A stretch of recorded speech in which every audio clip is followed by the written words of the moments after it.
Guys, welcome back to my channel. आणि माझ्या चॅनलमध्ये तुमचं स्वागत आहे. जर तुम्ही अजून सबस्क्राईब नसेल केलं तर प्लीज जाऊन सबस्क्राईब करा. So this is our episode 6 of Ujjain series. आणि जसं मी तुम्हाला लास्ट ब्लॉगमध्ये सांगितलेलं की आपण ट्रॅव्हल करणार आहोत ओंकारेश्वर. सो तुम्हाला मी एक सजेशन देईल की जेव्हा तुम्ही उज्जैनला ट्रॅव्हल करता आणि ओंकारेश्वर प्लॅन करता, सो एक दिवस पूर्ण तुम्हाला ओंकारेश्वरला द्यावाच लागणार आहे. बिकॉज मेन टेम्पलपासून, महाकालेश्वर टेम्पलपासून ओंकारेश्वर इज लाईक 150 किलोमीटर्स आणि आपल्याला 4 आवर्स वन वे जर्नी आहे. सो तुम्हाला असं स्केड्यूल करावं लागेल because 4 hours one way, 4 hours return journey. So like 8 hours तुम्हाला फक्त ट्रॅव्हलिंगला द्यायचे आणि तिथे फिरायला पण खूप सारे आहेत आणि टाईम लागतो दर्शन वगैरे घ्यायला.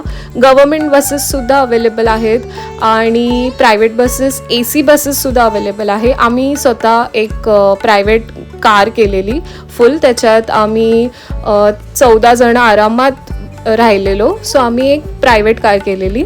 सो तुम्हाला जर तिथे असं ट्रॅव्हल करायचं आहे तर म्हणजे ऑप्शन्स आहेत तुम्हाला. सो येस, आपण जेव्हा इथे पोचलो तेव्हा आपण फर्स्ट आपलं मंदिर होतं ममलेश्वर टेम्पल. सो असं बोललं जातं की ओंकारेश्वर आणि Mamleshwar it's like a same. So तुम्ही जर ओंकारेश्वरचं दर्शन घेताय सो आधी ममलेश्वर लागतं खालीच त्याच्या. सो तुम्ही त्याचं आधी दर्शन घ्या, नंतर मग ओंकारेश्वरचं दर्शन आपल्याला वरती जाऊन घ्यावं लागतं. बोटनी ते क्रॉस करून, नर्मदा नदी आपली क्रॉस करून ती आपल्याला दर्शन घ्यावं लागतं त्याचं. सो येस, ऑल्सो ममलेश्वर ज्योतिर्लिंगचे प्राचीन नाव अमरेश्वर आहे. ओंकारेश्वर आणि ममलेश्वर हे दोन्हीही एकाच ज्योतिर्लिंगचे स्वरूप आहेत. ममलेश्वर ज्योतिर्लिंग नर्मदेच्या दक्षिण तीरावर आहे आणि ओंकारेश्वर ज्योतिर्लिंग नर्मदेच्या उत्तर तीरावर ओंकार पर्वतावर विराजमान आहे. दोन्ही मंदिरांच्या मध्यभागी आपली माँ नर्मदा आहे.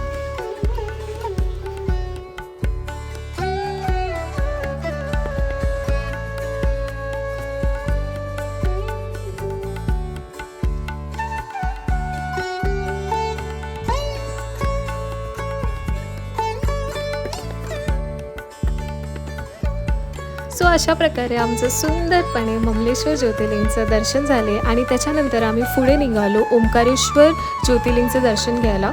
सो ओंकारेश्वर ज्योतिर्लिंगपर्यंत जाण्यासाठी 2 ऑप्शन्स आहेत. एक तर ममलेश्वर सेतू आहे, एक ब्रिज आहे ज्याला ममलेश्वर सेतू असं बोललं जातं. ते कनेक्टेड आहे डिरेक्टली मंदिराला. सो तुम्ही बाय वॉकिंग ऑल्सो तुम्ही जाऊ शकता. ऑर एल्स बोटचं ऑप्शन आहे. मी तुम्हाला सांगेन की बोटच प्रेफर करा. बिकॉज बोट एक तर तुम्हाला प्रॉपर नर्मदे नदीचं परिक्रमा करवते. ती लोक काहीतरी 200 का 250 रुपये घेतात आणि ते लोक प्रॉपर एक परिक्रमा ती लोक असं करतात. आणि ते परिक्रमा करण्यासाठी ती लोक स्पॉट्स पण आपल्याला सांगतात. पण जर तुमच्याकडे वेळ असेल तर तुम्ही ते स्पॉट्सला थांबून तुम्ही प्रॉपर ते स्पॉट्स ते फील करू शकतात, एन्जॉय करू शकतात, बघू शकतात. बट जर तुमच्याकडे टाईम नसेल तर तुम्हाला एक 35 मिनिट्सचं एक राऊंड मारलं जातं. ती लोक एक राऊंड मारतात आणि त्यामध्ये तुम्हाला ओंकारेश्वर डॅम वगैरे सगळं दिसतं. नर्मदा नदी, कावेरी नदीचं संगम बघायला भेटतं. सो येस, जर तुमच्याकडे वेळ असेल तर तुम्ही नक्कीच ती परिक्रमा करा, ज्याला एक तास तरी लागतोच.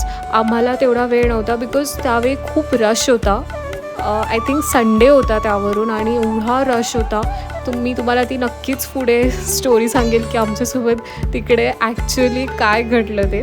सो येस, त्यानंतर आम्ही इथे ही बोट बुक केली जो 200 पर पर्सन त्यांनी घेतलेली आणि एक 35 मिनिट्सचा आमचा तो राऊंड होता. सो येस, तुम्ही बघू शकता पुढे.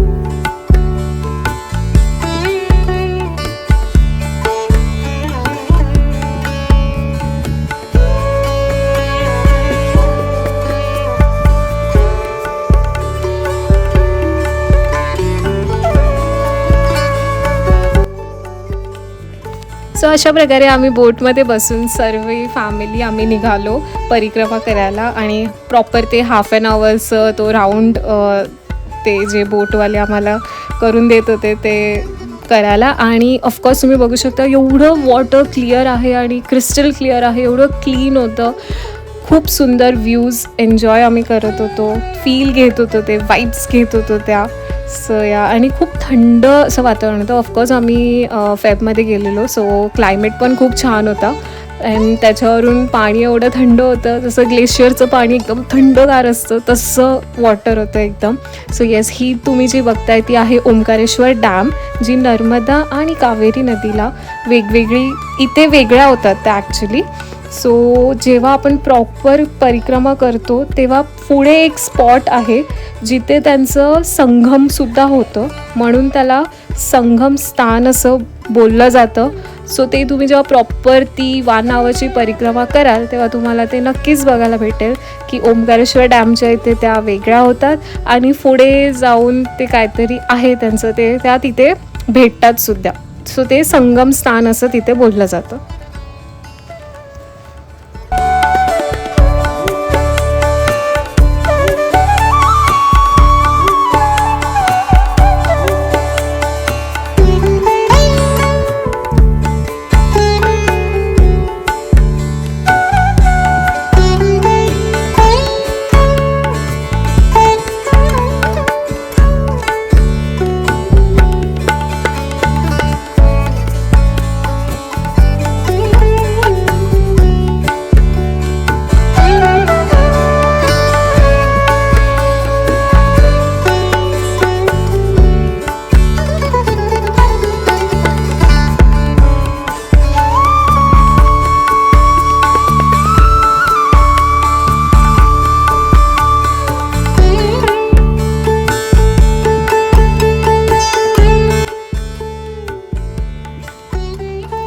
सो हे आहे आपलं ओंकारेश्वर ज्योतिर्लिंग.